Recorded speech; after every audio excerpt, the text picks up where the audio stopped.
Welcome back to the Brew Crew Podcast, everyone. This is episode 204, and it is, I just learned this, it is Sober October, but I'm not participating.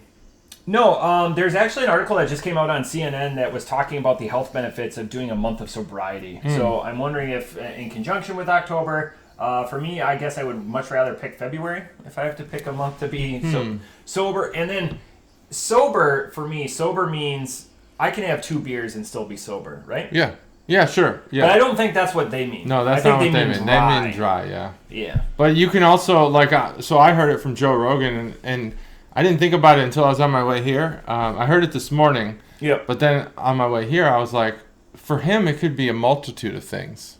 Because he does a various amount of things. But he's also added some exercise requirements to his Sober October. He has to burn 500 calories a day in cardio. That's interesting. One of his, and be sober. I don't know which sober he is though, weed or alcohol, because he drinks on the show. He smokes on the show. I thought he did ayahuasca too, but you have to ebb and flow on that. You can't just always be on. Yeah, ayahuasca, and he does sensory deprivation. Mm-hmm. Yeah, he does some weird shit, but it works for him. Excellent. I mean, if it can get me $100 million contract, I'll do it. Yeah, like Conan O'Brien sold his shtick for $150. Dang. That was a one-time payment where Mr. Rogan is getting his money in perpetuity. But still, Conan's hilarious. But in alcohol adjacent news, if I would tell you that there are people in this world that are harnessing fog to make their alcohol, where would you think this place would be? The Northwest. So pretty close. So in San Francisco, companies, because California is in a drought, as they will and always will be, even in Northern California, but they're looking for creative ways to harness moisture, because moisture is needed in all alcohol. Mm-hmm. So they've got fog catching machines. Oh, that's smart. That catch. Now, it's more of a gimmick, but again, always have a gimmick. But they have these huge nets that are smaller, and again, clouds, fog is just low-level clouds. Yeah. They capture the moisture. Low-level moisture, yeah. And they put it in vodka, so this happens to be vodka, and it's Fog Whisper. It's $130 a bottle. I wouldn't buy... And they're you can't tell the difference, obviously, but... I'd buy cloud, but not fog. Fog in San Francisco seems like it'd be mighty dirty. Yeah, because it rolls in and rolls out every day. So you got it's somewhere where you have high concentrations or high periodicity of cloud. Yeah. So this is the concept behind Smart Water. This is why they call themselves Smart Water. They use that's their purification process. Is what? Is creating some sort of clouds indoors. Is that like the reverse osmosis? So just mist mostly, I think. Yeah. And then I think it hits a metal or some plastic wall, and it drips down into its purest state. I'm not sure how it all works, but that's what Smart Water is. So that sounds a lot like that. I think the most expensive water in the world is glacial. There's companies that will pull glaciers down, in Japan, melt it down. Mm-hmm. Yeah, that's very expensive stuff. Crazy. There was a movie with that. Fiji. Yeah, there's a movie. And they had, the water was glowing. What the hell was that? I don't remember. I think maybe in American Psycho they talk about it too. Yeah, I'm sure in American Psycho he was a connoisseur of the fine things, expensive. But yeah, outside of that, nothing really too much beer alcohol related. Well, Sober October was beer adjacent only because what I wanted to mention was that you were just 2 weeks too late in the non-alcoholic beer. That's all. Oh. Not too late. It was still timely because people want to know. But it would have been appropriate. I had one of those for pleasure sometime during this week. I just got done working out or whatever. It's I want something, but I don't want to totally cancel out my workout. And that's what I had. That's all the carbs I had for the day. That's excellent. Yeah, I don't have any other beer news. Oh, well, actually, the Great American Beer Festival is returning this year, and it starts on Thursday. That's a huge thing. That's huge beer news. Where is But I don't have a lot of information other than it's in Colorado, right? Never heard of it. Oh, yeah, that's right. It's a small upstart state at the top of a mountain. Some would say a mile high. That's at least one of the cities. I don't know if the whole state's that high. Probably need to call a geographer for that kind of information. If only we knew a geographer. If only we knew a geographer. Or a geologist. They know about rocks. I don't know if they know about the height of rocks. That's more a geography thing. More the the geology terms. They're gemists. Gemists. Gemologists. They're really into like the the spiritual. I forget benefits of rocks. What's the clef for the? I know there's the hardness. Like it goes from talc to diamond. Oh yeah, I see what you're saying. The blank hardness scale, but then there's the I know what you're talking about. Cliff of it. I don't know. Mm-hmm. The frequency? No. Frequency. Don't they hit it with one of those little forks and then it resonates? That's a tuning fork does that. Oh, the tuning fork does that. Do you hit rocks with those things? Rock hammer. Is it density? Can you hit it with something and then determine how dense it is? Yes. Or is that what you're talking about, the hardness factor? No, that's I want to say it's the shale, but shale is number 2. Shale. Yeah, shale's fractures. Shitty fossils. Shitty fossils. That's what shale is shortened. It's a shortened form of those two words. It's awesome. Shitty fossils. Shitty fossils. Well, that might be an episode title. Maybe. I don't know. Okay, so beer number 1. And we have reached a new low. I'm glad that we're doing a beer that has the paranormal. Okay. So this is Flying Monkey's Paranormal Imperial Pumpkin Ale, and I'll get to it after the crack. It's loaded. Everyone should be like Flying that. Monkeys knows what's up. 3, 2, 1. Always plan on the Canadians to do it right. So this is Flying Monkey Paranormal Imperial Pumpkin Ale. This is the 3rd time we've had him on the podcast. You can find out more about this 10% ale from flyingmonkey.ca because that's right, folks. They're from Canada. And again, we've done them 3 times before on the podcast. How nice. If you go to their website, they probably have the best website I've seen in many months. It's both whimsical but interactive, and it's almost like 3D in how the art is presented to you. When JT goes in the counter boner segment, you'll see more of that. Sweet. But I say the brewery follows the name. So I want to think in my small mind that they picked the brewery name, and then everything goes from that. They didn't start brewing and then... But you can find out more again at flyingmonkeys.ca, and their catchphrase, sorry Stacy, is normal is weird. Do they describe the origins of their name? I mean, I have a guess. They may have, and I just glossed over it, but I don't have that information. I would guess that this is there's a significant influence from the Wizard of Oz. Yeah, so you see that artwork. Oh, okay, so that's true. Yeah. Okay. But the loading screen is like a flying monkey that just rotates, not flies, cool. but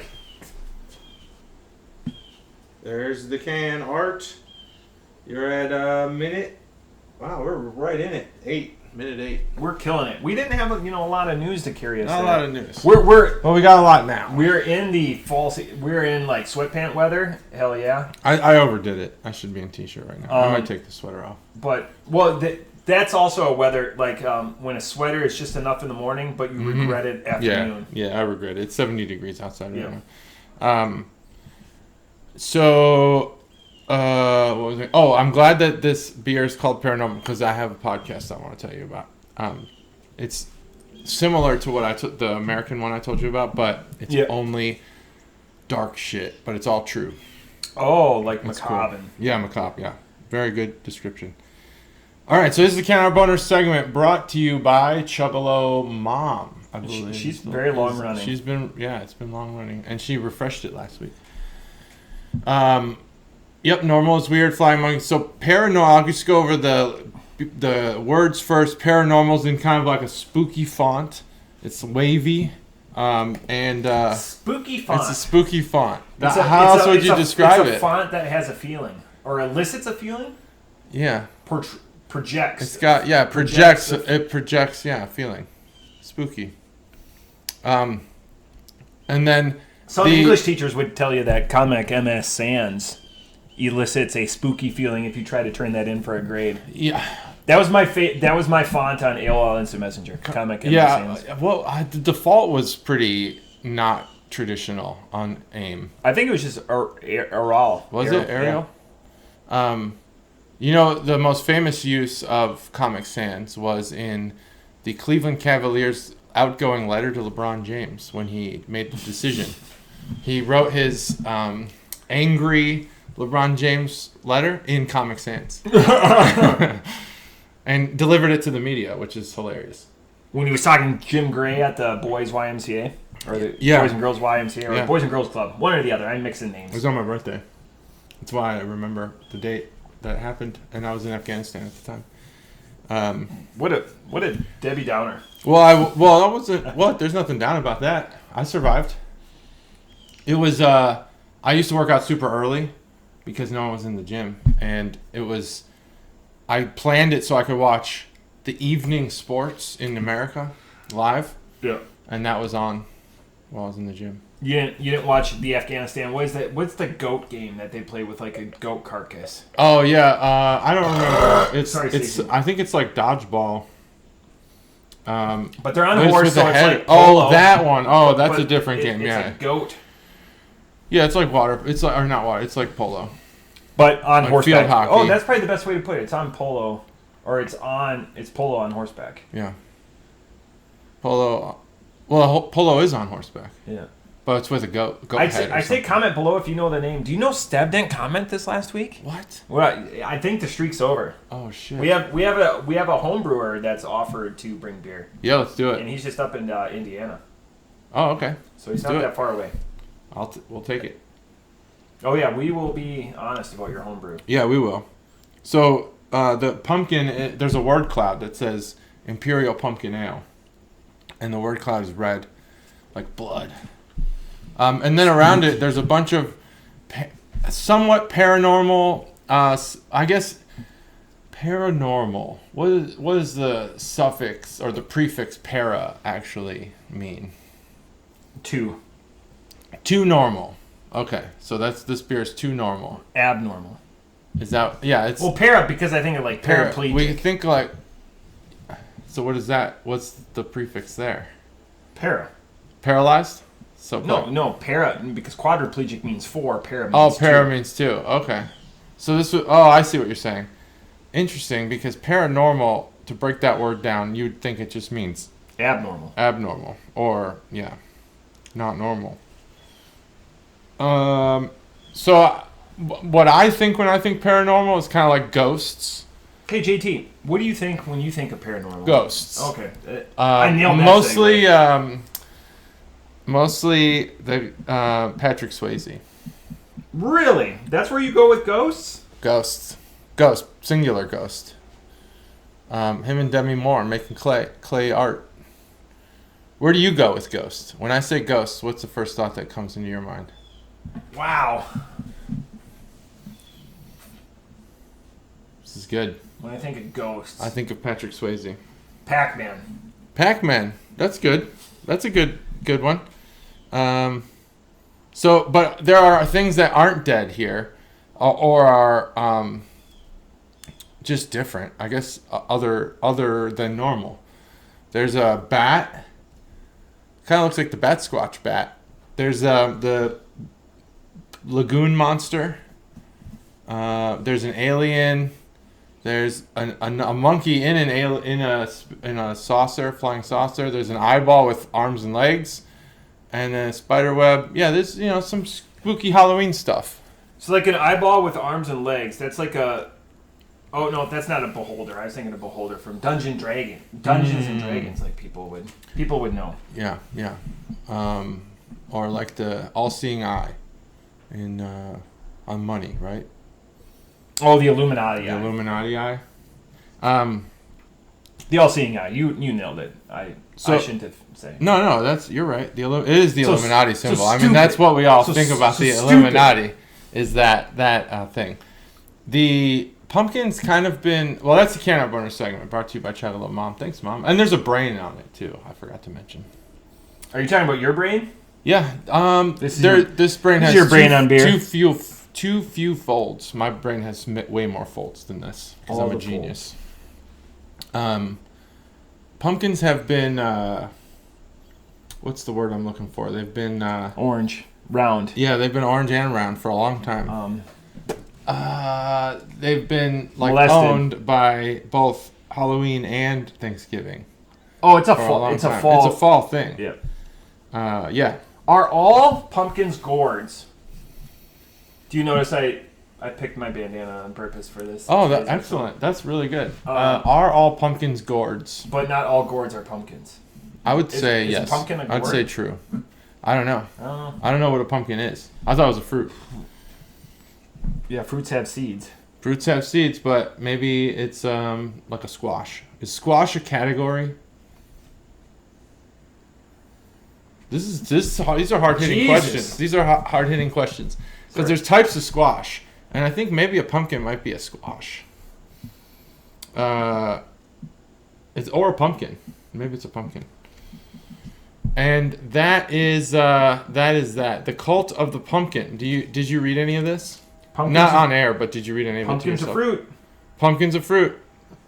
So this beer, I don't know if I don't want to read that because it gives away some of the flavors.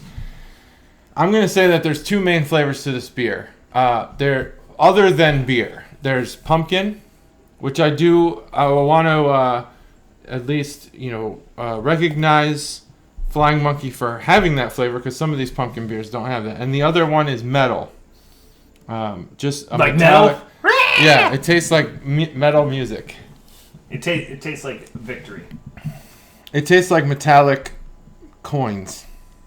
Uh-oh. Or hangers. Uh-oh. Remember old hangers that were metal? Do they still make them in metal? I still love my metal hangers. I hate metal hangers. I hate the felt ones. They'll fuck your shit up. I hate the felt ones. Oh, the felt ones are stupid. Get those out of here. No. You don't like the metal ones that the bottom is like dipped in that like traction? I don't like any of them. You don't like metal ones? I want plastic and that's it. Yeah, now the OCD in me wants hangers. I want all my hangers to fucking match. Right. But now it's like mix and match. Oh, yeah. I hate the felt ones because every morning... Felt stupid. Yeah.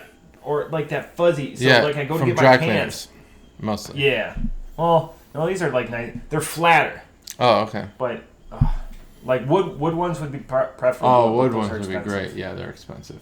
I've got a few of those. I have two maybe for two suits that I own. Yeah. Otherwise, it's all plastic. But I had the metal ones from getting dry clean and stuff like that in the military. This is what people honestly. If you wanted to make like a tabletop book for what craft beer drinkers talk about, what kind of hangers do you prefer? Yeah. If you're a Bud Light drinker, Miller Light drinker, like listen to those fucking idiots talking about hangers, hangers. If we had a bigger following, a fucking list. Someone would make a Wikipedia. Like they have like such and such a pedia, Officepedia or whatever. Yeah. And there would be like BCP. A whole page just on like the preferred hanger types for each of us. After this episode, someone would go and update it. Yeah. Yeah, power move. It's gonna be a wood hanger for me. Well, yeah, it would be a wood hanger for me too, preferred. But mostly I have plastic because I'm not paying that for that shit. Yeah, I have other things to spend my money on. But as you drink this beer, the metal goes down because the inebriation. It was so strong at first. Yeah, it was like all metal, and funny story. I rubbed your can with steel wool. To make it shiny. Oh, that makes sense. Better appearance. Yeah, it does look shiny. I can see myself. Did you see that when you burn steel wool, it actually weighs more? Is that true? Yeah, because it oxidizes. Holy shit! I watched a bunch of videos on it. Oh man, that reminds me of something that I like. This is weird because it reminds me of something that I'm having a memory, but I can't place any. Is this like descriptions around it? Like you were lighting farts, and you were telling me about lighting farts. I'm trying to help you out, jogging your memory. I'm trying to think. Tootsie Rolls. What Hobby was it? bias. It was like something does something way more. Oh, I can't remember what it is. It's just like a memory, but I have no idea how to describe it, or even like I'm not catching the right memory here. Very vivid memory. It's gone. There it is. It's gone. Ran away. Incredible. That was nuts. I was like, wow. It was so vivid in my mind. It was so vivid in my mind, and I don't have a clue what the fuck that memory was, and it's gone. Yeah. I just remember having like a really in-depth conversation with somebody about whether or not something weighs more. I'm super intrigued. but it was around the like nothingness. I don't know. It was weird. What the fuck was I talking about? This is gonna bother me all day now, and I'm gonna remember it. But as you get deeper into this beer, get deeper. It's subtle pumpkin. Mostly, it's carbonated well. I want to compliment the carbonation of this beer. It is carbonated well. I like that. That's a good feature here. Makes it more enjoyable. Makes it less boozy. 10% on this. Yeah, 10%. I don't think that it really comes across as 10%, other than my fleeting memories. Did you think of that thing yet? I will. That very vivid I will thing? while you're reviewing this beer. I think this beer is fine. It's average. I give this beer a 3.5. 3.5. So here's I do compliment the carbonation and the 10% just being hidden in there. Here's the funny thing. I get made fun of a lot by peers because when JT's talking, I try to make good eye contact. What peers would you? But I'm also trying to fill out my phone. Otherwise, there's been weeks where I don't post the beers that we've had on the podcast till like Saturday. And it's like, fuck. Then I go, there's a reason I take notes. There's probably a multitude of reasons. But today I was celebrating with a treat. So I brought up my Untapped, and I'm about to put in the score. I've got everything down. You said 3.5. Okay. Here's the amazing thing. So I've had this beer before. Oh. Didn't realize it. Yikes. Okay, no. Oh, it gets better. Better. I'm just gonna flip this over, and because I write down my score and then I go in. Okay. So off the top rope, I give this beer today a 4.0. Nice. The cinnamon and pumpkin spice. Wow. Learn to talk much. Are very apparent and like almost like harsh. And I at work, so like since I'm trying to do like eat well, be well, not eat lunch, I treat myself to one Fireball a day at work. And Fireball? One Fireball. That's the only like sustenance I have besides chewing gum. And we're talking candy? Yeah. Not the drink. No, not the drink. So I have one Fireball. Let's clarify that. And that's what I always think. The drink has been a new thing. I've enjoyed the hot cinnamon candies. Yeah. So don't say that I'm not a fan of cinnamon because... Don't say it. That's my one thing. Do you know like one Fireball has 60 calories? It's incredible. Wow, one Fireball? Got a bunch of carbs too. So anyways, but I'm undeterred. So I have this, so I enjoy it. It's just like, I enjoy it. I've never done the cinnamon challenge. I think I would do all right for everyone else in attendance because I'd probably choke like everyone else did. Mm-hmm. But the cinnamon and pumpkin spice is the first and foremost thing that's off this thing. Mm-hmm. So I gave it a 4.0 because I like a little cream or sweetness in my pumpkin or yam beers. And that's not here. It's a little more of a big boy spicy type beer. Which again, I like spice. There's but they herbaceous spice and like capsaicin spice. They supplement the creaminess with the carbonation, which I think is a nice touch. Yeah, which you nailed that characteristic on the head because again, you can't tell that this is a 10%. But I was thinking we're gonna put a push pin in it. We should do a spicy chip challenge. I've got a bunch of hot sauce. I'll do a spicy chip challenge. Literally right behind JT. So we got a couple of games. He's obfuscating it with his glorious physique. Yeah, right. We're gonna do one of those on camera. I think it hasn't happened. Let's talk about that. Okay. So, anyways, I'm gonna go off camera and take this sweater off because I'm gonna definitely pull up my shirt here. Yeah. So hopefully, I don't want the internet seeing me. So on Untapped, and JT comes into this story too, which makes it even better and more material for the podcast. So I've had this beer twice before. And the best part is it's all even years. So the first time I had it, I was at King's Table 4 years ago to the month. So it was October 17th, so it's almost 4 years ago. So they had this at King's Table. That's cool. They did. 4 years ago to the month, and I gave it a perfect 5.0. 5.0. And I said, best pumpkin beer I've had, bravo. And then JT toasted it. I did toast it. This is when JT used Untapped, and he goes, that's a high recommendation. I've been thinking about it a lot. And he goes, you're also really high because 4 years from now, you're going to regret this score. Okay. Smash I Cut. said that. That's a literal did. quote. Because he remembered. Because he took notes. That's what he was saying. His memory is jogging. It's all right here. At Untapped Digital Bather. Man, what have you had today? This is amazing. This is... I was going to talk about that a little bit. Is that I go the opposite. Usually, so, like, for years, I've done the don't eat till after, like, the lunchtime. Yeah. That's maybe 2 or 3 o'clock, right? So from night to about then, I don't eat anything. Well, I've reversed that now, and I've started eating breakfast, just because I want to see, like, obviously that other way wasn't working. Do you do that on the weekend too? Yeah, but I eat the same thing every day. Okay. See, on the weekend, like Sunday, I made cabbage and eggs. That's awesome. Because I love fried up cabbage. Yeah. Oh, it's so good. So we're at the stage where we have teenagers and they sleep until fucking all day, basically. So there's no family breakfast anymore. Oh yeah, no. The family meals we're eating are later. Well, I could cook for myself, but I'm not going to do that. All of us eat separate things. So okay. If we're gonna go through a Saturday, I get up. So this Saturday I got up at 5, just natural, just happened to you know, and that's my quiet time. Mm-hmm. My 3-year-old is trained.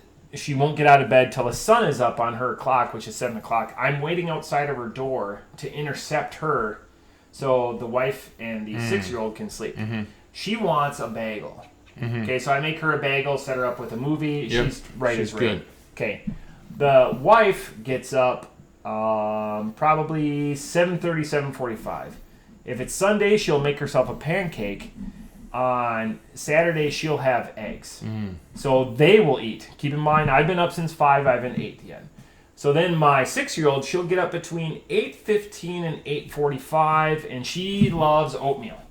So she'll do oatmeal, make her oatmeal, and then around 9:30, 10 o'clock is when I'll have my breakfast. So on Saturday, it was leftover beef and cabbage, and then on Sunday, it was bacon, eggs, and cabbage. Oh, but excellent. So up first, eat last. But it's just, again, shitty story. Also on Sunday, then I cracked a beer at like 8:30. That's perfect. All right. So 2 years later. Yeah, 2 years later. Almost to the day. It was October 14th. Almost 2 years to the day. That was my comment. And it hasn't faded. Boom. Boozy, warm pumpkin pie with Cool Whip. I don't get that this year. A little bit. 5.0. So I went 5.0, 5.0, and again, to keep true to the game, I gave it a 4.0 today, and that's why I'm going to mark it as such. I don't think they've tasted it either or changed it. Both of these locations just happened to be at You were on draft. You were on draft. I was on draft, so different. Maybe there is some difference to it. But again, 4.0, it doesn't elicit those 5.0 memories that I had before. Yeah, no, it doesn't.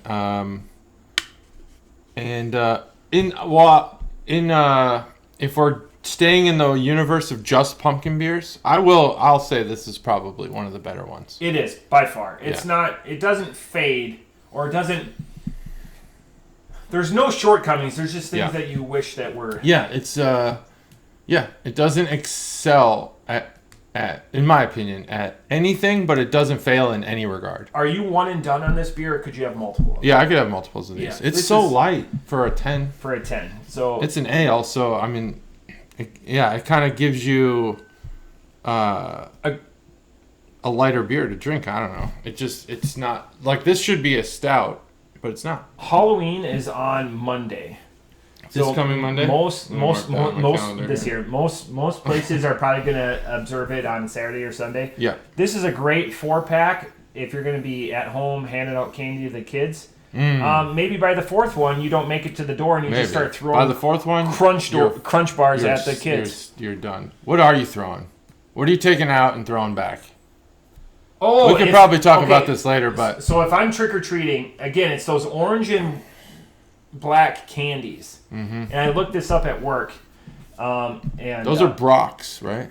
No, they're generic. Generic, and it tastes like child abuse and like sad, like child, like the. I'll tell you what it tastes like. I'll send it to you because those candies taste like you're trick or treating in Hillside, Illinois, and only a few people will get that reference. Again, those can. My joke was like I know you've been working on material for stand up. I'm working on it. part of my material is those candies were World War II war bonds, and they get handed out because no one under the age of 50 has ever handed out that candy. No. It's all old people, so it was... We won the war because of that candy. That's what they handed out to people. It's supposed to be buttercream. That's the... it's sadness, disappointment. That's gross, buttercream. I don't know. I feel like the whole 90s, the whole period of the 1990s was just an utter... Like, let's ignore children's preferences. And let's just give them what we want to give them. Because our fuck them. Our parents were more resilient than we were. It's not I'm talking about, like, toy designers, candy creators. Like, look at now. Now, everything you could ever want is available. I'm such a terrible parent, but I'm in the, like... What are you a terrible parent about? You're a great parent. I want to teach lessons, but I also want to shut them up, you know, like... Yeah, I think that's all of us. But our parents were, like, more like... I was never satiated with, like... Here's a fucking tablet and just watch whatever. Like, it's like, you better... The fear of God was put into me. See, here's the thing. Like, when I was a teenager, I'm sure my mom will have comments on this.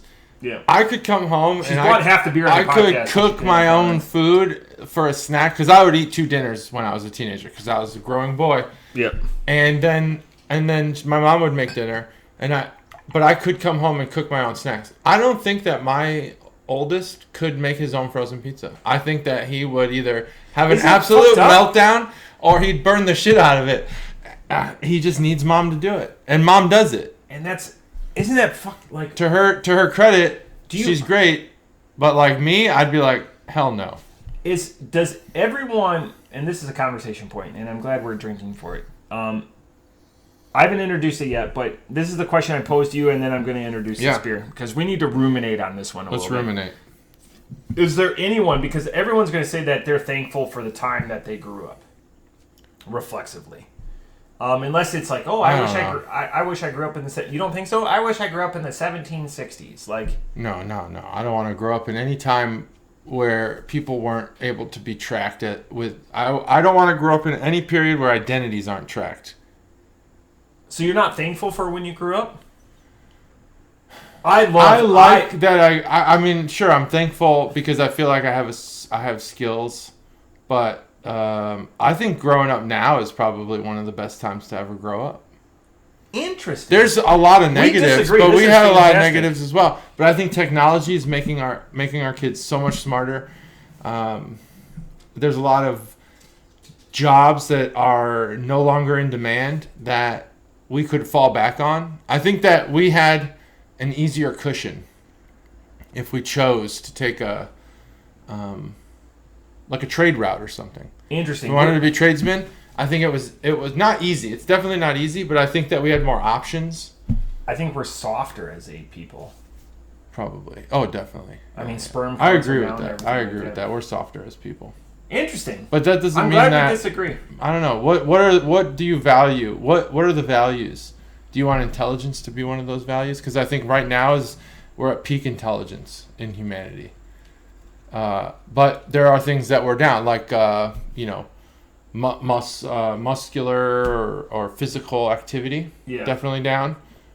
Jobs that require physical activity, those are down. Even the ones that used to have machines now. Interesting. My mind is just... Like dock work. I don't think there's a single human that touches anything in a dock. Like that brewery in New York. Omegang. I think it's all machine now. I don't know. It's weird. That's a good question. Let me ruminate on it. This is our beer that we're going into, and I'm glad. So this is like a double trouble episode because this we go from a 10% to 10.2. So I want to start out a little bit lighter for us today. Yeah, that was good. Thanks. This is Sierra Nevada Narwhal. Oh, I love narwhals. So you're gonna love this beer then. At least the artwork. I hope so. This is an Imperial Stout. Coming in again at 10.2%. I've got a lot about the history. Have we done Sierra Nevada more or less times than Flying Monkey on the podcast? More. We've done Flying Monkey 3 times. Wow. We've done Sierra Nevada. This is number 2. Dang. Well, I'm wrong. The other time was that Nectarine Ale. Do you remember the Nectarine Ale? Nope. I don't either. It was a long time ago. I don't think it was either one of ours. It was a long time ago is something that we can say on this podcast. You can, yeah. It's been a while. 5 years. So this is, you can find out more at SierraNevada.com. It's brewed, and what is this? It's an I can't wait stout. for you to tell me what this beer is. It's brewed in California and Mills River, North Carolina. Did you have that guy's driving around on his grass? Yeah, that's on. And that's not the 10% talking. That's literally happening. That's the farm field back there. So they go back and forth. That's not a tractor. I just wanted the reaction. I've never had this. What beer. is this fucking beer? Holy shit! This is like one of those sought after beers that people will let age for the longest I time. will say that this beer has a taste, and I still don't know what it is, that is unlike anything I've ever had. So I could see that even if you don't like it, it should be sought after because it's fucking way unique. I'm probably good. You probably don't need to pour that in there. That's right. Are you glad that we shared this one? Yeah. Okay. Yeah. Oh yeah. Excellent. Probably should have shared the first one. So more about Sierra Nevada, because we've only done it twice. They're all about pushing boundaries with sustainability and encompassing the great outdoors. I'm just going to do that while you talk. Nope. That way it's not silence. So the best part is I knew that Sierra Nevada started in the 1980s. What I didn't know was Ken Grossman, the founder of Sierra Nevada, received his first brew-making beer kit in 1969. Dang. So if you want to be an OG of craft beer, you're going to have to beat that to be on this podcast and be started in the United States. We've had breweries outside of the U.S., thinking Belgium in the Low Countries, that started in the 1600s. So this is like with Delirium Tremont. Help me out. They make Delirium. Anyways. I don't know. Delirium. The Delirium Noel. We just had. Anyways. Yeah, I don't remember. The brewery? Yeah. So, but what everyone knows them for countrywide is Sierra Nevada Pale Ale. Pale Ale, yeah. That beer started in 1980. So before either one of us were born, and to think that that beer has been around for 42 years now and is still a staple. A lot of people rely on that beer. The crispness, the fact that, you know, it went hop forward and had all of that when everyone in the country was still lagers and ales, with the apologies of the couple of craft brewers that were around at that time. So I implore you, again, to go to SierraNevada.com because their timeline is a vertical timeline. But the best thing is when you scroll down, it like brings over an info box over like an outdoor scene that either Ken or some of the early Sierra Nevada people were involved with. And the other thing, again, it's bi-coastal now, and it's been bi-coastal just since we almost started the podcast. So when Cobra was still with us, Cobra, it actually went to the brewery. Yeah, he went there, yeah. And just was like, you come over this, and it's just an amazing, it's like how some of the bourbon distilleries are in Kentucky, but bigger. Just, you know, because bourbon doesn't require as much room because, they put the stacks out in the countryside, where this, it's all one facility, and the fact that they have enough demand that people want freshness in their beer. So now, instead of everything coming from California and coming east, they can brew in Mills River, North Carolina, and distribute. So then they have that bi-coastal distribution. So that speaks a lot about being one of the 4 OGs, if you will, of the main country. Because you can get Sierra Nevada in most gas stations. But that doesn't cheapen the brand. But that availability just speaks to their longevity in the crowded marketplace. So again, Sierra Nevada Narwhal Imperial Stout. This is a sought after. People cellar this. This is fresh. This is a 2022. Yeah, this is very fresh. This is the first time I've had it. I'm starting to get into cellaring more. I try to buy every time I go to the store something I can stick in my cellar, and then cycle. Did you stuff save out. one to cellar? What's that? Did you save one of these to cellar? There's another 5 that I was... this comes in a 6-pack? Yeah, this comes in a 6-pack. Wow. So, which is a bigger beer for Ohio. Shit. So these are... I think it's 12%. So I know because you can't buy 120 minute here. So I've got 120 minute waiting for me back home. But Well, I know the taste that I think that you're talking about. I know what it's the outlier for me. It's crazy. And parched from all that. Yeah, that was. I'll be honest. That was probably the best brewery background you've ever given. It was phenomenal. Narwhal, this Can Boner segment brought to you by Chuggalo Mom. It's a narwhal. And as you know, a narwhal is a whale with a unicorn's horn. Or a narwhal's horn, really, is what it is. It's got its own horn. It's very sharp. I think Planet Earth has an episode on narwhals. I can't remember, but it's definitely Attenborough who does the narration. And what a fascinating creature. Just what the fuck is going on with narwhals, man? You know, like with the horn and how evolution has done this thing wrong. In the case of the narwhal on this documentary, I think it's Planet Earth, season or not season, but 2. There's a 2. I don't know if it's called 2 or what. But there's a scene where narwhal, like there's a narwhal family or murder or whatever a pod? A pod maybe. They're crossing this way through just a crack in the ice in Antarctica, and then there's another one coming the other way, and their horns nearly pierce the other narwhals. It's crazy. I'm not sure. What is someone knows what's the purpose of the horn? A group of narwhals is called a blessing. A blessing. Well, sure, certainly. That is true. I would never, you could give me 100 guesses, I would never guess a blessing. No, I would never guess that either. I mean, it's so different than a murder from crows. Yeah. How is that? What fucked up scientists name these things? What's your favorite, I'll give you, because I'll go, I'll let you ruminate on this. Your favorite gathering of a group of animals that isn't, I have 2. A group of pandas is called an embarrassment. No shit. And a group of owls is called a parliament. I didn't know either of those. And I don't know any cool ones other than murder. Okay, so murder is, respectable. I think crows are fascinating. They're very smart. This is an Adam Carolla-ism that they should be trained. Yeah. And he does a lot of crow videos where, a crow got 2 cats to fight. That's really good. There's crows will drop nuts on the interstate, so cars will break them. They're smart. You can train them in other countries. They can talk too, like parrots. They have them trained to pick up cigarette butts for a reward. Oh, that's cool. In Troy, Ohio, there's an animal sanctuary kind of thing. They have an eagle, American eagle, and or a bald eagle, and they have an American crow. And so many people walk by this cage where it says American crow that they go American crow, and then the crow says American crow back to the person because it's heard it so many times. So crows can talk too, just like parrots. Interesting. It's really cool.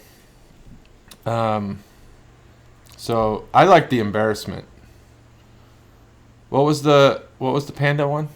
A panda is an embarrassment. Oh, they're an embarrassment. Yep. What's the other one you said? An owl is a parliament. Oh, a parliament. That seems right. The owl was able to get to the center of a Tootsie Pop in 3 licks. So 1, 2, 3. I think. Check me out on this. I think it's 236 when the University of Indiana or Illinois did it. It's 236 licks. Very good use of academic funds. That seems right. 236 seems like that's look it up right now. I tried once, and I think I got to maybe 50. And I was like, fuck this. I'm going to eat this sucker. They don't call it a liquor. They call it a sucker. I lied. 364. Close. You were good. That was good. Purdue. So I had the Purdue, state right. You were in the right conference. I had the state right. You said Illinois and who? Illinois or Indiana. I went Indiana or Illinois. You were in the, yeah, you were right. Illinois, it's a good school. I'd go there. Didn't get in though. So that's the Canner bonus segment. It's a narwhal. Good shadows and stuff. It's pretty cool. This beer tastes to me, man. I just, god dang it. This beer is like weird. My first thought in my head was... Your beard is weird. My first thought... Name the commercial. Your beard is weird. I don't know. Emmett Smith, Willis Reed, and was it for Just for Men? Yeah. Your beard is weird. My first thought was leather, but my second thought was tobacco. I think tobacco is probably the best way to describe this beer in its non-cellared form. It is... Notice I'm not going to touch my pencil the rest of the... You're not? Nope.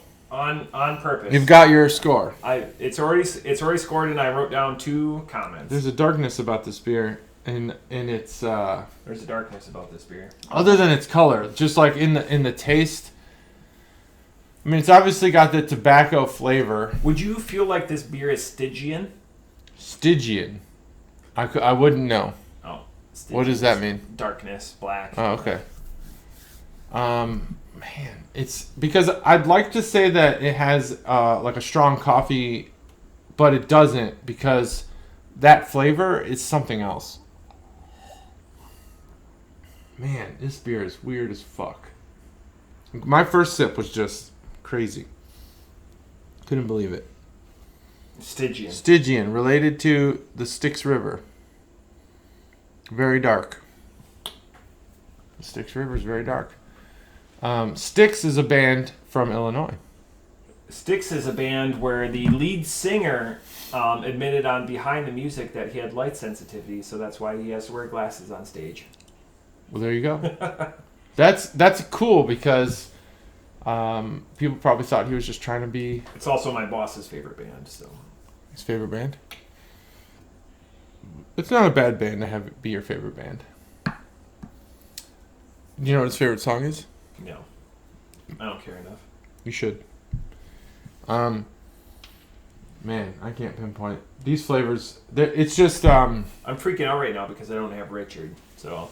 Oh, yeah. I just texted Stacy. You don't have know Richard. Where Richard is. I don't know. Oh, you don't know where Richard is? Someone stole Richard? Well, probably with that beer that Stivers gave us. That still I've never found.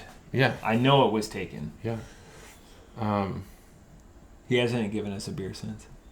Oh, man. Maybe we need to give him beer. I will see him in a few weeks. So I will... I'll chip in or I'll bring a beer. You can have it. Yeah. Man, I think that in its I will admit that I think this beer is going to get better with age. I don't think it's right now. No. I don't think it needs to be had in 2022. In its current form, I don't think I can get behind this flavor. I wouldn't say I'm enjoying it. It's a think piece. But it's man, what is this beer? I'm going to give it a 3.5. It's fine. I could see how it will age. But it's just not I'm going to go buy preferable. more of it, yeah. Yeah. It's available. So off the top rope, I give this beer a 3.25. The 2 flavor profiles I get, and I wrote them down, are cardboard and tobacco. Boom. Tobacco for sure. The tobacco and the richness, and cardboard and the, like when you do that, like everyone's like tasted or like breathed through cardboard. Oh, yeah. That's what it is. Like, I give them credit that there's a flavor that we hadn't tasted before on this. It's 100% podcast. tobacco. Like, never tasted this before. It's interesting. So how does that relate to Narwhal? Like, there's not like a saltiness like you'd associate like. So I don't know, like a richness and like oysters or something like that. That's a good like question. Fattiness, like. Because it's mysterious. Ooh, she says, check the top drawer. Maybe that's where it is. Inspired by the mysterious creature that dwells in the deepest like Arctic oyster. seas. It's interesting. I'm going to sit on this, and we could almost like start making this because we have 5 years. Just start doing annual releases, and we'll do like do these big beers or whatever. But like a year later, 2 years later, 10 years from now, we're doing it.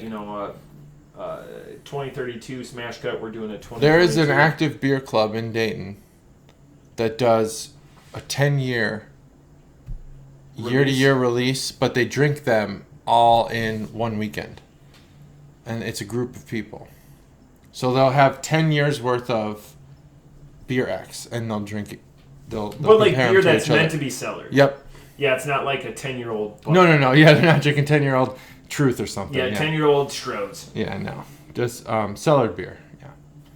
There, I bought when I started up my. It's an offline group too. When I started my cellar, like the Dayton, when they allowed sales or whatever, I wish I would have bought more from the guy to like start my cellar, because I wish now there was another person that came on and would be willing to sell, some of their cellar or whatever, because it's easier to get stuff that way, because Pat is expanding his. Pat now goes around the corner minus the seltzers, but he has stuff that you can cellar. But you just have to look. I wish it was a little bit bigger. Even Barrel House's cellared stuff, it's mostly freshies or drink freshies. You want to buy a 5-year-old beer. Yeah, and I'll pay for it. Like, yeah, you'll pay for it. That cellared stuff. Some people will. Yeah, I've no problem like just going and even if it's just a random box, like that excitement of seeing when you get home and you don't know what it is because you're naive like me, but it's like, oh, this is I'll have this, or like a pairing or whatever. Yeah. I don't know, even like I always say red meat as a cop out. Man, this is not its final form to go to Dragon Ball Z or whatever. Yeah, I wonder what this is going to taste like in 3 years. Yeah, so I'm gonna go buy more and hide it away because I don't think this is meant to be drank in the same year that it is. Where 120 minutes satisfying in the same year, it ages so well, and I'm wondering if this does the same thing. But this year, as a freshie, 3.25. Yeah. So we're pretty congruent on that score. Pretty congruent. That's true. Well, I mean, I don't have any final thoughts, but we are gonna do a chip or a hot sauce challenge as we do a beer. If we don't do it this next week, which we probably, but the week after. Okay. So we're gonna do one of those. Spin the wheel, make a deal. Hot sauce challenge. Hot sauce challenge. Sitting right there. I also get like a paper bag on this beer. Chip? Well, hot sauce on a chip. On a chip. Yeah, okay. on a chip. Well, that's going to be fun. Or like a saltine or whatever. So what's the challenge? Just to conversate during it. Okay. See if you can get all the way to the top. I'm into that. Yeah. I'm into that. I think you can handle more than I can. But we'll see. I pride myself on being able to handle some stuff. If I ever need to evacuate the next morning, that's what I'm going to do. I have a couple of hot sauces that will trigger that in me. But it's not the pain associated that most people talk about. They're like, oh, you're going to pay for that tomorrow. I don't have that. Really? But I know I'm going to have to go. You don't have the butthole pain? There's one... It gets spicy down there. There's one oily hot sauce back at my favorite pho egg roll place that does that to me, that tickles my butthole. Otherwise, I just know I'm going to have to evacuate. That's it. Wow. And I won't have much notice. And it'll be like right when I get up. I'll have like 10 minutes and it's like brr, brr, brr, brr, and then I'll have to go. And I appreciate that because I know it. There's specific hot sauces I have upstairs right now I know will do that to me. Wow. And it doesn't matter. I can sleep, get up at, like this morning, I got up at 2:40. I had 10-minute warning. There's other mornings I'll get up at 5:30. I'll have a 10-minute warning. And I'm perfectly fine with that. That's the body. It's crazy. All right. Well, I'm into it. I'm willing. And that's all we ever ask for, Chuggalos. Yep. Be willing. Be willing. And open-minded. Here's a thought about Buttholes. I've been playing my music library on shuffle lately, and I didn't know that Eminem had a whole song about putting a gerbil in his anus. That's a Richard Gere. Yeah, I know it's the Richard Gere, but I didn't know Eminem had a whole song about it, and boy, is it very vulgar. I know Eminem is in nature, but just that one song, it was weird to hear after all these years. I think that was early. If it wasn't pre-2010, it was 2010 or 11 that song was made, and I don't think he'd make that song again. if I had to guess. Hi, my podcast is hi. Yeah, different vibe altogether. What a weird song that was. That's it. That's episode 204. Yeah, thanks for joining us. Very 10% episode.